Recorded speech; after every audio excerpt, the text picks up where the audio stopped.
장동 김씨 집안의 종손인 필제 동그라미. 종손이 뭐냐?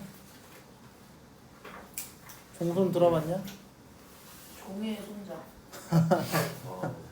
시종을 들으면 그 종손은 여기서의 종손은 약간 장손 이런 느낌이에요. 알겠죠? 그래서 필제 할머니와 어머니 할아버지 첩의 아들인 태식 머슴의 딸 길려와 함께 종가에서 지낸다. 너네 종가집 들어봤지? 그렇지? 그래서 그 종손 이렇게 보시면 되고요. 첩의 아들 태식이래. 첩이니까 뭐냐? 서자. 다른 말로 뭐라고 하게? 적자 서얼. 적자는 첩자 첩자 말고 첩자 없어. 그 우리가 나중에 이제 고전 문학 같은 거 하다 보면 적서라는 단어가 나올 거거든. 그때 적자와 서자가 나와. 적자가 본부인의 아들, 서자가 세컨의 아들이야. 알겠죠? 머슴의 딸 길려와 함께 종가에서 지낸다. 그의 가을 필제는 외숙을 따라 서울로 왔다. 서울 체크. 여러 가지 반대가 많았지만 이젠 이 집에서 어머니의 주장을 꺾을 사람이 없었다.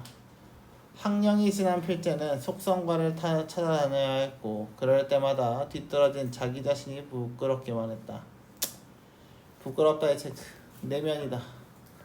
그러나 항상 용기를 붙들어 주시는 것은 할아버지의 마지막 유언이었다. 할아버지 죽었대. 필제는 그 생각을 하며 한시라도 그대로 있을 수가 없었다. 필제의 유일한 목적은 공부를 열심히 하여 숙부 같은 훌륭한 인물이 되어 가문을 바로잡는다의 체크. 지금은 니네 공부 왜 열심히 하라고 하냐? 그냥 뭐 가문 니네한테 가문을 일으키라는 소리 안 하잖아. 아빠가 하셔? 네. 너네 지금 봉건적이구나. 오케이. 자, 가문을 바로잡는다 하면은 약간 살짝 봉건이라고 써주세요. 봉건적이다. 필제 재미는 1년에 2번 고향을 다녀오는 일이었다. 뭐야, 이렇게 재밌는 거는 뭐야? 집에 가는 거에 달해. 고향집은 어머니의 얼굴 모양 해마다 변하는 것 같았다. 그래서 엄마의 얼굴처럼 고향집은 해마다 달라졌다라고 이야기를 하고 있습니다. 그런 것을 느낄 때마다 필제의 마음은 항상 어떤 촉박감도 체크. 뭐냐, 다 내면에 대한 이야기다. 그렇죠? 태식이도 제법자라 보통 학교에 다녔고, 태식이 누군데? 서자. 그리고 길려의 아버지는 도둑의 발에 걷어채어 몇 년을 두고 시름시름 앓던 끝에 세상을 떠났다. 길려 아빠 죽었대. 머슴이 없어졌대. 필제의 어머니가 알뜰히 걷어주어 길려는 제법 곱실곱실해졌다. 뭐 필제 엄마가 뭐야? 머슴의 딸년까지 다 키운대. 어느 해 여름방학 때 태식이가 그렇게 학생복을 입고 싶어하는 눈치인 것 같아. 그 다음 겨울방학 때 사갖고 왔더니만 할머니의 등살에 필제는 여간 민망하지 않았다. 종년의 아들.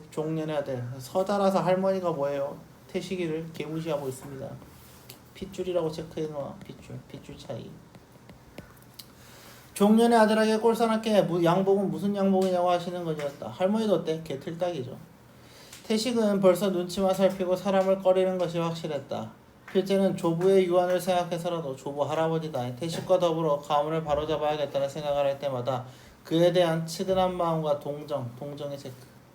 연민 가지고 있다. 필제의 이러한 동정이 결국은 할머니와 어머니의 비위에 항상 마땅치 않았다. 그래서 할머니도 그렇고 엄마도 그렇고 태식이한테 긍정이다 부정이다? 부정이다. 필제가 에스네 전문학교 2학년이 되었을 땐 일제 말기였다. 강정기래요. 발악한 그들의 등살에 이겨내지 못하여 필제는 서울서 시골로 내려와 있었고 태식은 중학교 재학 중에 근로 동원이니 뭐니 하여 항상 집에 붙어있지 못했다. 아무리 일제의 독수와 눈알이 밝다고 해도 필제는 자기 마을에만 들어서면 무엇이든지 피해낼 수 있었고 또 안심할 수 있었다. 필제는 매일같이 넓은 뜰을 혼자 거닐며 깊은 명상에 잠길 수 있는 것이 제일 즐거웠다. 자, 서울에 있을 땐 뭐가 제일 즐거웠어? 집에 가는 게 제일 즐거웠어.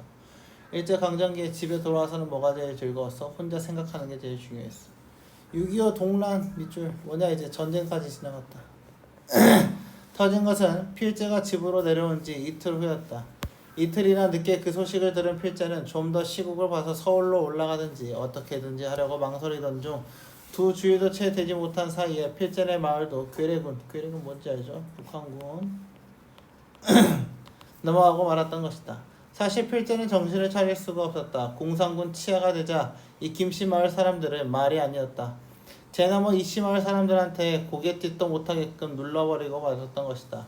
이씨 마을 청년들이 작당하여 두세 차례 와서 서울서 필제가 내려오지 않았는가 하고 묻고 돌아갔을 뿐 집에 틀어박힌 필제는 도무지 세상이 어떻게 되는지 알 수가 없었다. 어머니가 알아 누웠지만 않더라도 필제는 좀 나가보겠지만 통 그럴 수가 없었다. 그동안 길려는 불황여성 동맹이니 뭐니 하는 대로 불려다녔고 기껏 소식을 듣는 데야 길려를 통하여 듣는 종잡을 수 없는 소식들 뿐이었다. 태식이는 그래서 필제는 단절되었다. 태식이가 골에서 벼슬을 하고 우쭐거린다는 소식도 길려가 알려준 소식이었지만 마을 청년들이 필제의 집을 좀 뒤져보고 싶어도 태식의 낯을 봐서 뒤지지 못한다는 소식도 길려가 듣고 온 소식이었다. 골에서 벼슬의 체크. 지금 이 골은 어떤 상태냐? 남한이냐 북한이냐?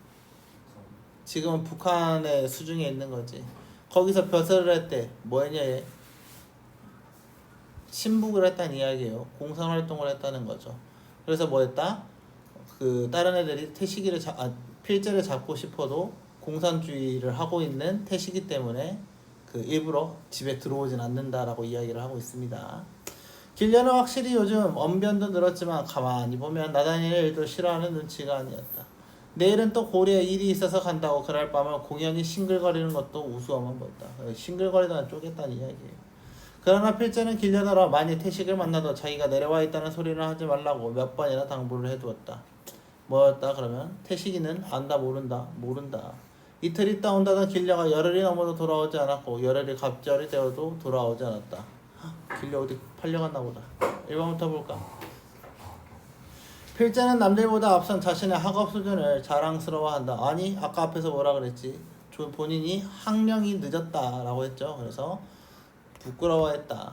어머니는 필제가 태식과 함께 가문을 바로잡게 바란다. 태식이를 엄마는 싫어했다. 필제는 6.25 동란을 피해서 온 고향에서 위안을 얻는다. 6.25 동란을 피해서 왔나요? 아니죠. 맨 처음에 뭐였어? 일제의 마지막이기 때문에 왔는데 6.25 동란이 터졌다. 태식은 마을 청년들이 필제의 뒤집을 못하게 하는데 영향을 준다. 맞는 말이죠. 그래서 공산주의를 했기 때문이다. 길려는 태식을 만나지 말라는 필제의 말을 듣지 않고 만나지 말라 그랬네? 아니 가서 나 왔다고 말하지 말라 그랬죠. 그래서 답은 4번입니다. 이해됐나요? 다음 2번 볼게요. A의 서술상의 특징 봅시다. 자, A가 뭐였어? 내면에 대한 이야기였지. 그러니까 뭐여야 돼? 1번 제껴, 2번 제껴, 4번 제껴, 5번 제껴, 3번입니다. 이해됐죠? 그 다음에 기억에서 위험입니다. 필제가 어머니의 여학력으로 서울에 온 때이다. 기억 봅시다. 기억이 언제예요? 그해 가을 외숙을 따라. 외숙이라는 거 뭐야? 외갓집에 대한 이야기지. 그렇기 때문에 엄마의 주장을 꺾을 사람이 없었다라고 되어 있었기 때문에 1번은 맞는 말입니다. 필제가 태식의 학생복을 사서 고향에 온 때이다. 니은 봅시다. 어느 여름방학 때 하는 눈치인 것 같아 라고 되어 있죠. 그래서 뭐다? 그 다음 겨울방학 때 샀다 그랬죠. 그래서 답은 2번이 되겠네요. 필제가 고향의 뜰을 거니며 명상에 잠겼던 때이다 라고 되어 있습니다. 그럼 디귿은 일제 말기. 여기서 뭐였다? 내려와서 나는 행복했다. 명상할 수 있었다. 맞는 말이죠. 필제가 사람들의 눈을 피해 숨어 지내야 했던 때이다. 6.25 동란 기억님 공산군 치하에 대한 이야기. 그래서 집 밖에 안 나갔다고 했어요. 그 다음에 미음은 그날 밤 누구냐? 떠나던 날이죠. 길려가 떠난다는 이야기예요. 답은 2번이에요. 4번 봅시다. 보기를 바탕으로 윗글을 감상한 내용으로 적절하지 않은 것은 고관은 현대사의 경랑 속에서 경랑의 밑줄. 여기서의 경랑은 1번 동그라미 일제, 2번 동그라미 6.25 이렇게 보시면 되겠습니다. 변모해가는 우리 민족의 역사적 삶의 한 모습을 구체적으로 보여준다. 격동의 현대사 속에서 나타나는 세대 간의 갈등, 세대 간의 밑줄, 봉건적 계급제도 밑줄, 한 가문의 붕괴를 통해 보여주고 있으며 특히 6.25라는 외적 충격이 기존의 삶의 질서나 인물의 태도에 영향을 끼치는 결정적 계기가 되었음을 잘 보여준다 라고 되어 있습니다. 자, 그럼 생각해봐야지. 길려 아빠가 누구라고? 머슴이라고. 그럼 머슴은 원래 나댈 수 있어 없어? 없어. 근데 길려가 뭐라고? 뭐 다녔지. 뭐 다니면서 제법 사람들과 말하는 걸 즐겼다 했지. 이거 다 봉건제가 다 사라져가는 현실에 대한 이야기예요. 근데 또 엄마는 어땠어? 어디 태식이가 엄마랑 할머니랑 둘이 어디 태식이가 가문을 이렇게 이야기를 했지. 이건 또 뭐야? 봉건적 질서가 남아있는 모습에 대한 이야기였지. 1번부터 봅시다. 태식이 근로동원이니 뭐니 항상 지표에 붙어있지 못하고 길려가 불황여성 동맹이니 뭐니 하느라 불려다닌 것은 현대사의 특정 국면에서 청년들이 처한 상황이다. 맞는 말이죠. 필자가 태식에 대해 특별한 마음과 동정을 갖는 것이 할머니와 어머니에 비해 마땅치 않았던 것을 출신에 대한 세대 간의 갈등. 그래서 엄마랑 할머니는 태식이 싫어했고 나는 좋아했다. 맞는 말이죠. 할머니가 종년의 아들에게 꼴사납게 무슨 양복이라고 하는 것은 봉급적 기획기초에 얽매여 있는 인물의 모습. 할머니 턱딱이라고 했어요. 필제가 태식을 만나서 자기가 내려야 했던 소리를 하지 말라고 당부하는 것은 종손인 필제를 앞세워 가문의 붕괴를 꾀하고 있었다? 아니죠. 이건 뭐예요? 필제가 살고 싶었기 때문이다 라고 봐야겠죠. 답은 4번이 되겠네요. 5번 태식이 눈치만 살피고 사람을 꺼리다가 골에서 벼슬을 하고 우쭐거린다 라는 말이 날 정도로 변한 것은 6.25 종황이 인물의 태도에 영향을 끼쳤다. 맞는 말이 되겠습니다. 이해됐나요?